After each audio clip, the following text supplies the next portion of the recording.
Hello and welcome friends, मैं हूं आकाश कोटनाला। आप देख रहे हैं yoga and Ayurveda science YouTube channel. दोस्तों, आज का जो ये लेक्चर है हर बार की तरह फिर से आप सभी के लिए काफ़ी यूजफुल होने वाला है। आज हम यहाँ पर योग दर्शन के अंतर्गत फिर से संयम के बारे में चर्चा करने वाले हैं। आज हम यहाँ पर जानेंगे कि किस प्रकार से हम भावनात्मक बल की प्राप्ति कर सकते हैं, किस प्रकार से हम संयम के द्वारा शरीर के बल की प्राप्ति कर सकते हैं। इन सभी के बारे में हम यहाँ पर जानने वाले हैं। साथ ही साथ आप सभी को बता दें कि योग दर्शन हो या फिर दर्शन से संबंधित अन्य काफ़ी सारे लेक्चर आपको चैनल पर दिए जा चुके हैं। लगभग सभी दर्शन हम आपको यहाँ पर दे चुके हैं, और सिर्फ दर्शन ही नहीं, योग के लगभग 400 प्लस लेक्चर आपको यहाँ पर मिल चुके हैं। जितने भी योग के जो टॉपिक हैं, जो लेक्चर हैं, सभी आपको चैनल पर दिए हैं। आप चैनल पर आ सकते हैं, किसी भी एग्जाम की खास तैयारी कर सकते हैं। तो आज हम फिर से यहाँ पर योग दर्शन के अंतर्गत यहाँ पर संयम के बारे में चर्चा करने वाले हैं। अगर जो आप इच्छुक हैं तो आप वीडियो को लास्ट तक का जरूर देखिएगा। साथ ही साथ अगर जो आपको लेक्चर पसंद आता है, अगर जो आपके लिए यूजफुल होता है, तो आप लेक्चर को लाइक भी कर सकते हैं। जैसे कि मैंने आपको पहले ही बताया था कि यहाँ पर आज हम बल के बारे में चर्चा करने वाले हैं कि बलों की प्राप्ति अर्थात भावनात्मक बल की प्राप्ति और शरीर रूपी बल की प्राप्ति कैसे संभव है, किसके द्वारा? संयम के द्वारा। और किसके अनुसार हम यहाँ पर पढ़ने वाले हैं? तो महर्षि पतंजलि के अनुसार। महर्षि पतंजलि ने इस टॉपिक के बारे में क्या कहा है, आपको ध्यान में होना चाहिए, आपको याद होना चाहिए कि इस प्रकार से प्रश्न आपको यूजीसी नेट के एग्जाम में पूछे जाते हैं। और साथ ही साथ अगर जो आप योग का कोई भी एग्जाम दे रहे हैं तो उसमें आपको संयम से संबंधित काफी सारे प्रश्न पूछे जाते हैं। ये आपका मोस्ट इंपोर्टेंट टॉपिक है। तो संयम क्या है, संयम के बारे में हमने अलग से लेक्चर में भी चर्चा की है, और इससे पूर्व भी जो लेक्चर मैंने आपको दिए हैं संयम के बारे में हमने चर्चा की है, समझाया है। तो यहाँ पर फिर भी हम यहाँ पर इसकी व्याख्या कर लेते हैं। अगर जो हम योग दर्शन का तीसरा पाद अर्थात जो विभूति पाद है, उसमें अगर जो हम चौथे नंबर का सूत्र अगर जो पढ़ते हैं तो एक सूत्र हमें वहाँ पर पढ़ने को मिलता है, वह है त्रयम एकत्र संयमः। अब तात्पर्य क्या है? तो तात्पर्य है किसी एक ध्येय विषय में तीनों का एक होना ही संयम कहलाता है। ध्येय विषय अर्थात जिस पर हम ध्यान कर रहे हैं, तीनों का अर्थात धारणा, ध्यान और समाधि। जब ये तीनों किसी एक ध्येय विषय पर एक साथ होते हैं तो उसको संयम कहा जाता है। इसके बारे में मैंने आपको अलग से बताया है, आप पुराने लेक्चर जरूर देख लीजिएगा। आज हम यहाँ पर भावनात्मक बल की प्राप्ति कैसे होती है इसके बारे में चर्चा करेंगे। ध्यान देना है, अब यहाँ पर आप थोड़ा यहाँ पर ध्यान दें, क्योंकि ये आपके लिए मोस्ट टॉपिक होने वाला है। ये आपको ध्यान में रखना है कि ये भी आपको तीसरे ही पाद में अर्थात विभूति पाद में पढ़ने को मिलता है, जो कि अगर जो हम 23वें नंबर का सूत्र अगर जो हम पढ़ते हैं तो एक सूत्र वहां पर पढ़ने को मिलता है, मैत्र्यादिषु बलानि। ध्यान देना, क्या है? मैत्र्यादिषु बलानि अर्थात मैत्री आदि बलानि। अब तात्पर्य क्या है, यही हमें यहाँ पर जानना है। तो तात्पर्य है कि मैत्री आदि भावनाओं में संयम करने से मैत्री आदि विषयक बल की प्राप्ति होती है। देखो यहां पर क्या है, मैत्र्यादिषु अर्थात मैत्री आदि। अब मैत्री आदि कौन सा? तो हमने प्रथम पाद में ही 33वें नंबर के सूत्र में हमने एक सूत्र पढ़ा था, मैत्री करुणा मुदितोपेक्षाणाम सुख दुख पुण्य विषयाणाम भावनातश्चित्त प्रसादनम। यह हमने चित्त प्रसादन के उपायों के अंतर्गत पढ़ा था, जो कि मैं इसका अलग से लेक्चर आपको चैनल पर दे चुका हूं। तो यहां पर हमने 4 चीजें पढ़ी थी। कौन कौन से? मैत्री, करुणा, मुदिता और उपेक्षा। तो यहां पर कह रहे हैं कि मैत्री आदि भावनाओं में संयम करने से, तो मैत्री आदि अर्थात मैत्री, करुणा और मुदिता आदि जो भावनाएं हैं, इन पर संयम करने से मैत्री आदि विषयक बल की प्राप्ति होती है। ध्यान देना है, यहां पर हमें 3 ही चीजों को लेना है। जो ये चित्त प्रसादन के उपाय हैं यहाँ पर 4 बताए गए थे। कौन कौन से? मैत्री, करुणा, मुदिता और उपेक्षा। तो उपेक्षा की हम भावना नहीं कर सकते। सिर्फ 3 के बारे में यहाँ पर इन्होंने कहा है, मैत्री, करुणा और मुदिता। तो मैत्री, करुणा और मुदिता के बारे में यहाँ पर जब इन्होंने कहा है, तो इन्होंने कहा है कि जब हम तीनों के रूप में अगर जो हम संयम करते हैं तो उसी प्रकार से फल की प्राप्ति होती है। अब यहां पर कहने का तात्पर्य क्या है? तो जब हमने यहाँ पर पढ़ा था, जब हमने इस सूत्र में पढ़ा था, जो कि मैंने अभी आपको रेफरेंस दिया है, जब हमने इस सूत्र में पढ़ा था कि मैत्री करुणा मुदिता, तो ये मैत्री किसके लिए कहा है, मैत्री की भावना किन लोगों के प्रति करनी है। तो ये हमने देखा था कि जो सुखी मनुष्य हैं, सुखी मनुष्यों के प्रति हमें मैत्री की भावना करनी चाहिए। दूसरा हमने पढ़ा था करुणा, तो करुणा किन मनुष्यों के प्रति हमें भावना रखनी चाहिए। तो यहां पर हमने पढ़ा था कि जो दुखी मनुष्य हैं, जो दुखी मनुष्य हैं उनके प्रति हमें करुणा की भावना रखना चाहिए। और तीसरा यहां पर है मुदिता, तो मुदिता अर्थात प्रसन्नता। तो जो पुण्य कर्म करने वाले लोग हैं, जो पुण्यात्मा हैं, जो पुण्य कर्म इत्यादि करते हैं, ऐसे व्यक्तियों के प्रति हमें प्रसन्नता का भाव रखना चाहिए।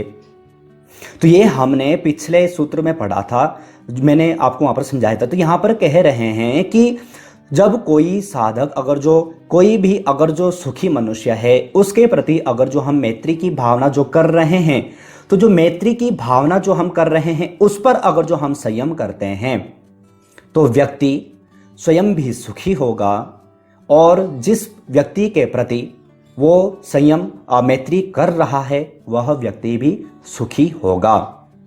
तो ये आपको यहां पर ध्यान में रखना है, यह मैत्री पर संयम करने का लाभ है। दूसरा है करुणा। अब करुणा का क्या लाभ है, तो करुणा हमने पढ़ा था कि करुणा जो दुखी मनुष्य हैं उनके प्रति करुणा की भावना रखनी चाहिए। तो जो व्यक्ति जो दुखी हैं उनके प्रति अगर जो हम करुणा रख रहे हैं और उस करुणा पर अगर जो हम संयम करते हैं, तो जिसके प्रति हम करुणा कर रहे हैं वह तो सुखी होगा ही, उसके प्रति तो हम करुणा कर ही रहे हैं, लेकिन जो व्यक्ति कोई जो अन्य जो व्यक्ति होगा वह हमारे प्रति भी करुणा की भावना करेगा। क्यों? क्योंकि हम करुणा पर संयम कर रहे हैं। तो ये इसका तात्पर्य है, इसका फल है। अब तीसरा यहां पर है मुदिता। तो मुदिता किसके, देखो ध्यान देते रहें, हो सकता है कि कंफ्यूजन आपके प्रति हो, आपको समझ में न आए, तो ध्यान देते रहें। तीसरे यहां पर है मुदिता। तो मुदिता का तात्पर्य है कि मुदिता किसके प्रति, जो पुण्य कर्म करते हैं, जो पुण्यात्मा हैं। तो अगर जो कोई व्यक्ति अगर जो पुण्यात्मा है उसके प्रति अगर जो आप मुदिता की भावना कर रहे हैं, और अगर जो साथ ही साथ ये भावना तो आप कर रहे हैं लेकिन उस पर अगर जो आप संयम करते हैं तो उसका फल क्या होगा। तो अर्थात तात्पर्य है कि आप प्रसन्न तो होंगे ही, आप स्वयं भी प्रसन्न होंगे और वह व्यक्ति भी प्रसन्न होगा। तो ये आपको यहां पर ध्यान में रखना है। यह कौन से हैं, भावनात्मक बल की प्राप्ति, भावनात्मक की प्राप्ति यहां पर इन्होंने कहा है। तो ये आपको यहां पर ध्यान में रखना है। जैसे कि कहा था कि मैत्री आदि भावनाओं में संयम करने से मैत्री आदि विषयक बल की प्राप्ति होती है। तो तात्पर्य क्या था ये मैंने आपको यहां पर समझा दिया है। अगर जो आपने ध्यानपूर्वक लेक्चर देखा होगा तो ये टॉपिक आपका अच्छे ढंग से क्लियर हो जाएगा। अब इसी में बल की प्राप्ति अगर जो हम कर रहे हैं तो एक टॉपिक और है जिसको भी हम यहाँ पर साथ ही साथ ले भी लेते हैं। दूसरा हम यहाँ पर देखते हैं कि शरीर बल की प्राप्ति, शरीर बल की प्राप्ति कैसे संभव हो। तो इसके लिए हमें इसी चैप्टर में अर्थात तीसरे पाद में 24वें नंबर का सूत्र यहाँ पर पढ़ने को मिलता है, वह है बलेषु हस्ति बलादीनी। ध्यान देना है, सूत्र में रिपीट कर देता हूं, बलेषु हस्ति बलादीनी। तात्पर्य क्या है कि बलों पर संयम करने से, हाथी आदि के बल के सदृश पर संयम करने से बल की प्राप्ति होती है। बस आपको यही ध्यान में रखना है। यहां पर कह रहे हैं कि बलों पर संयम करने से, अर्थात बल अर्थात पावर। तो जो अगर जो आप हाथी के बल पर संयम करते हैं, संयम अर्थात धारणा, ध्यान और समाधि, अगर जो हम हाथी पर नहीं, ध्यान देना है, हाथी पर नहीं, हाथी के बल पर अगर जो हम संयम करते हैं तो जो हाथी का जो बल है उसकी प्राप्ति उस साधक को हो सकती है। इन्होंने कहा है गरुड़ पर अगर जो संयम करते हैं तो गरुड़ में जो बल है, गरुड़ के बल पर अगर जो संयम करते हैं तो गरुड़ में जो बल है उस बल की प्राप्ति उस साधक को होती है जो कि उस गरुड़ के बल पर संयम कर रहा है। इसी प्रकार से आप शेर की ले सकते हैं, किसी भी जीव, किसी भी प्राणी के बारे में आप यहां पर ले सकते हैं, क्योंकि बस आपको फर्क यहां पर क्या रखना है कि उसके बल पर आपको संयम करना है। सूर्य का जो बल है, कोई साधक अगर जो सूर्य के बल पर अगर जो संयम कर लेता है तो सूर्य का जो बल है वह उसे प्राप्त हो जाता है। देखो, ये मैं नहीं कह रहा हूं, ये महर्षि पतंजलि ने अपने ग्रंथ योग दर्शन अर्थात योग सूत्र में कहा है, उसी को मैं आपको यहाँ पर दे रहा हूं। और ऐसा नहीं है कि ये महर्षि पतंजलि ने सिर्फ यहाँ पर लिख दिया है, उनको अनुभव है, अनुभव था तभी उन्होंने ये लिखा है, नहीं तो आवश्यकता नहीं होती। तो यहाँ पर ध्यान देना है कि क्या जब हम संयम करते हैं अर्थात धारणा ध्यान समाधि जब हम एकाग्र करते हैं किस पर, बल पर, तो किसी पर के भी अगर जो हम बल पर अगर जो संयम करते हैं तो उस के बल की प्राप्ति हमें होती है। जैसे कि आपने यहाँ पर देखा, बलों पर संयम करने से अर्थात हाथी आदि के बल के सदृश पर संयम करने से बल की प्राप्ति होती है। तो ये आपको यहाँ पर ध्यान में रखना है, किसी के भी अगर जो आप बल पर अगर जो संयम करते हैं तो उसका बल आपको प्राप्त हो सकता है, या फिर जो साधक जो कर रहा है उसको प्राप्त हो सकता है। तो ये आपको यहाँ पर जानना है। मैंने बहुत कम समय में अच्छे ढंग से यहाँ पर समझाने का प्रयास किया है। अगर जो आपने ध्यानपूर्वक देखा होगा तो आप समझ चुके होंगे, नहीं समझ में आया है तो आप लेक्चर को रिपीट करके देख लीजिएगा। साथ ही साथ आप सभी को बता दें कि संयम हो या फिर कोई भी योग का कोई भी टॉपिक हो, सभी से संबंधित आपको चैनल पर 400 प्लस वीडियोस दी जा चुकी हैं। आप चैनल पर जाएं, अपने इच्छानुसार जो कोई भी लेक्चर आपको चाहिए, चाहे वो उपनिषद हो, श्रीमद् भगवद गीता हो, गहरण संहिता है, हठ प्रदीपिका है, शिव संहिता है, कोई भी ग्रंथ हमने छोड़ा नहीं है। तो आप चैनल पर जाएं, अपने एग्जाम की खास एग्जाम की तैयारी करते रहें। आज हमने यहाँ पर बलों के बारे में यहाँ पर जाना है। साथ ही साथ आप सभी को मालूम है कि प्रश्नोत्तरी सीरीज आपको यहाँ पर लास्ट में दी जाती है, तो आपको सही आंसर आज के प्रश्नों से संबंधित जो प्रश्न यहाँ पर जो दिए हैं वो आपको यहाँ पर उनके आंसर देने हैं। प्रथम प्रश्न आप सभी के समक्ष यहाँ पर है, किस पर संयम करने से सभी को सुख की प्राप्ति होती है? मैत्री भावना पर, करुणा भावना पर, उपर्युक्त दोनों पर, या फिर इनमें से कोई नहीं? तो इसका आपको यहाँ पर सही आंसर यहाँ पर देना है, मैंने आपको यहाँ पर समझाया भी है। दूसरा यहाँ पर है, किस पर संयम करने से हाथी का बल प्राप्त होता है?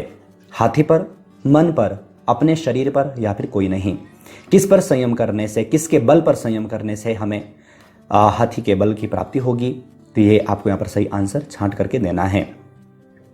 तीसरा प्रश्न आप सभी के समक्ष यहाँ पर है, निम्नलिखित में से समाधि पाद में सूत्रों की संख्या है 51, 36, 52 या फिर कोई नहीं? तो कितने सूत्र प्रथम पाद में हैं वो आपको यहाँ पर देना है। और मैं तो पूरा आपको योग ग्रंथ दे चुका हूँ, अगर जो आप साथ ही साथ लेक्चर देखते जा रहे हैं तो आपके लिए आसान से सारे प्रश्न हैं। साथ ही साथ उन छात्रों को बता दें जो छात्र पहली बार चैनल पर लेक्चर देख रहे हैं, आपको बता दें कि चैनल पर इसी प्रकार से प्रश्नोत्तरी सीरीज की 2 बुक हमने यहाँ पर पब्लिश की हैं। एक में आपको 500 प्लस MCQ मिल जाते हैं, एक में आपको 1000 प्लस MCQ मिल जाते हैं। दोनों योग ग्रंथ ई बुक फॉर्मेट में हैं। अगर जो आप इनको डाउनलोड परचेस करना चाहते हैं तो आप वीडियो का कमेंट बॉक्स, वीडियो का डिस्क्रिप्शन बॉक्स चेक कर सकते हैं, सारी जानकारी आपको वहाँ पर मिल जाएगी। योग के मोस्ट इंपोर्टेंट ग्रंथ हैं। चौथा प्रश्न आप सभी के समक्ष यहाँ पर है, निम्न में से योग सूत्र में वर्णित शरीर बल की प्राप्ति का वर्णन किया गया है? समाधि पाद में, साधन पाद में, विभूति पाद में, इनमें से कोई नहीं? तो कौन से पाद में इसका वर्णन किया गया है? मैंने रेफरेंस आपको दिया ही है, आप सही आंसर यहाँ पर छांट करके भेजने वाले हैं। आज हमने यहाँ पर बल की प्राप्ति के बारे में, यहाँ पर संयम के माध्यम से किस प्रकार से प्राप्त हो सकता है इसके बारे में जाना है। आशा है आपको यहाँ पर समझ में आ चुका होगा। आज का जो लेक्चर है फिर से आप सभी के लिए काफ़ी यूजफुल रहा होगा। साथ ही साथ उन छात्रों को बता दें जो छात्र चैनल पर और किसी खास एग्जाम की तैयारी करना चाहते हैं, आप जैसे ही चैनल पर ज्वाइन बटन पर क्लिक करेंगे तो आपको यहाँ पर कुछ प्लान यहाँ पर नजर आ जाएंगे। सबसे छोटा प्लान हमने 29 का यहाँ पर रखा है। आप अपनी इच्छा अनुसार कोई भी छोटा बड़ा आप अपनी इच्छा अनुसार कोई भी प्लान यहाँ पर ले सकते हैं। तो आज हमने यहाँ पर फिर से संयम का एक न्यू टॉपिक यहाँ पर हल किया है। आशा है आपके लिए आज का लेक्चर काफ़ी यूजफुल रहा होगा। साथ ही साथ आप सभी को बता दें कि अगर जो आपको पसंद आता है तो लाइक ज़रूर कीजिएगा, साथ ही साथ अपने फैमिली फ्रेंड्स लोगों तक ज़रूर शेयर कीजिएगा। इसी प्रकार से न्यू टॉपिक न्यू लेक्चर के साथ में आप सभी से फिर से मुलाकात होगी, लेकिन तब तक आप अपना और अपनी फैमिली का बहुत ख्याल रखिएगा। बाय।